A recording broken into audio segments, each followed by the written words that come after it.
Bill Gates. Rien que le nom, ça évoque tellement de choses, non?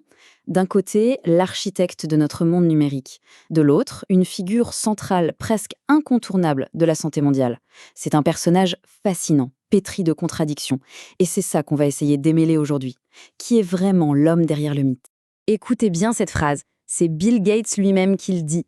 Et ça résume tout en fait. On est bien loin des histoires de logiciels et de systèmes d'exploitation. Non, là, les enjeux sont immense. On parle de millions de vies, de l'avenir de pays entiers, carrément du futur de la santé sur notre planète. Alors voilà la question qu'on va se poser. Comment est-ce qu'on passe de programmeur, de geek dans son garage, à l'une des personnes les plus influentes au monde, que ce soit en tech ou en santé mondiale? C'est une trajectoire assez dingue. Et pour comprendre, il faut revenir au tout début. Direction Seattle.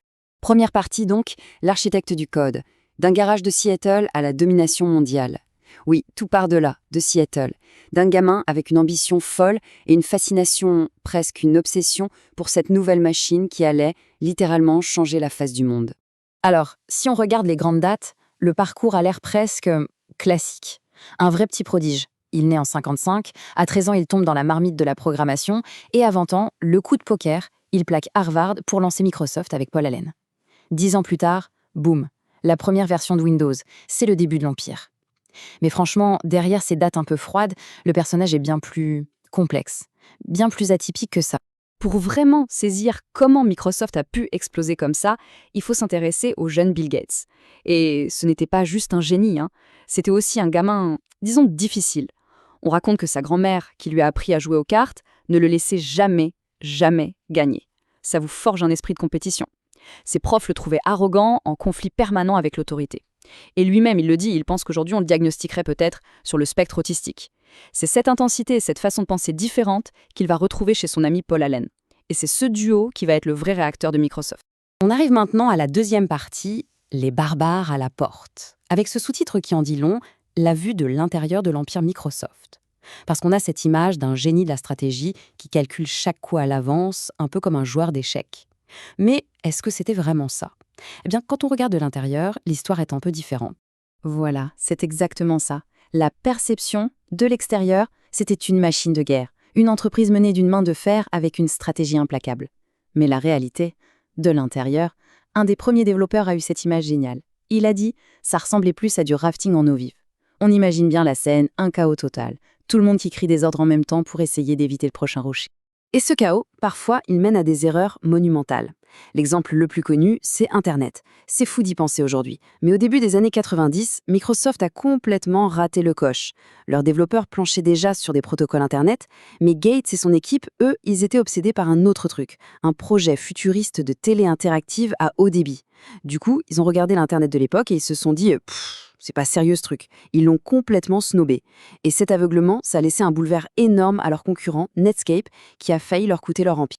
Alors, pour se rattraper, Microsoft n'y est pas allé avec le dos de la cuillère. Ils ont sorti leur arme secrète, leur massue, leur monopole sur Windows. Et ils s'en sont servis pour écraser la concurrence. Comment ? En intégrant de force leur propre navigateur Internet Explorer dans chaque ordinateur. C'était une stratégie hyper agressive qui a étouffé Netscape. Et c'est là que l'image du barbare leur a collé à la peau, avec des années de procès pour abus de position dominant.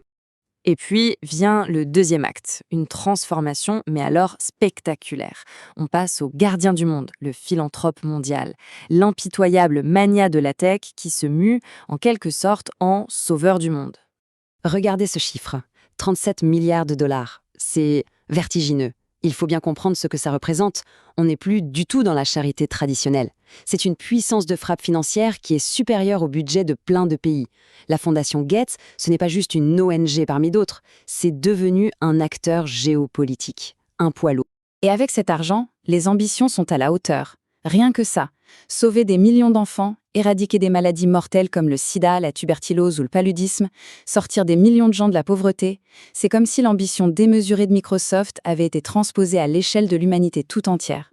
Mais évidemment, quand autant de pouvoir et d'argent sont en jeu, ça pose question. Et c'est notre prochaine partie. Charité ou contrôle. On va se pencher sur ce qu'on appelle le business de la charité. Parce que derrière les bonnes intentions, on peut se demander, est-ce que c'est vraiment de la générosité désintéressée ou est-ce que c'est une nouvelle façon d'exercer du pouvoir ? Pour se faire une idée de cette influence, il suffit de regarder ça. C'est la contribution au budget de l'OMS, l'Organisation mondiale de la santé. Et que voit-on?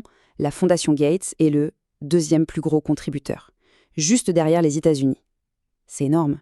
Ça veut dire qu'une fondation privée a presque autant d'influence qu'une superpuissance pour décider de l'agenda de la santé dans le monde. C'est quand même fou. Ce modèle, ça porte un nom, le philanthrocapitalisme. En gros, l'idée, c'est d'appliquer les méthodes du business à la philanthropie. C'est Bill Gates qui importe la logique de Microsoft dans le monde de l'humanitaire. On veut de l'efficacité, des résultats qu'on peut mesurer, des solutions techniques qui marchent à très grande échelle. Le but, c'est pas juste de faire le bien, c'est d'avoir un retour sur investissement, social. Et ça passe souvent par la technologie. Et c'est là que ça devient compliqué, voire contradictoire. Des enquêtes ont montré que la fondation, pour faire fructifier son argent, investit dans des entreprises dont les activités sont en totale opposition avec ses propres missions. D'un côté, elle finance des vaccins dans le delta du Niger. De l'autre, elle détient des actions dans les compagnies pétrolières qui polluent cette même région et provoquent des maladies respiratoires. Autre exemple, elle soutient des programmes contre la pauvreté aux États-Unis, tout en touchant des dividendes de boîtes de prêts immobiliers à risque qui ont justement piégé des familles pauvres. C'est un paradoxe assez dérangeant. Alors au final, que retenir? On en arrive à la conclusion, un héritage pour le moins contradictoire. Et la grande question, comment est-ce que l'histoire se souviendra de Bill Gates? Parce qu'en fait, la réponse n'est pas simple. C'est un véritable puzzle. Pour certains, ce sera toujours le prodige, le visionnaire qui a vu le futur de l'informatique avant tout le monde. Pour ses concurrents, il restera à jamais le barbare, l'homme d'affaires qui a écrasé tout sur son passage. Pour des millions de gens sauvés par un vaccin ou un traitement, il est tout simplement le philanthrope. Et puis pour les plus critiques, il est avant tout un négociateur de pouvoir. Un homme qui utilise sa fortune pour dicter l'agenda mondial sans aucun contrôle démocratique. Prodige, barbare, philanthrope, négociateur de pouvoir, l'héritage de Bill Gates, c'est un peu tout ça en même temps. Et son parcours nous laisse avec une question qui est absolument centrale pour notre époque. Quand des individus, des fortunes privées, deviennent si puissants qu'ils peuvent fixer l'agenda du monde entier, qui les contrôle? Face à qui sont-ils responsables? C'est une question qui reste ouverte.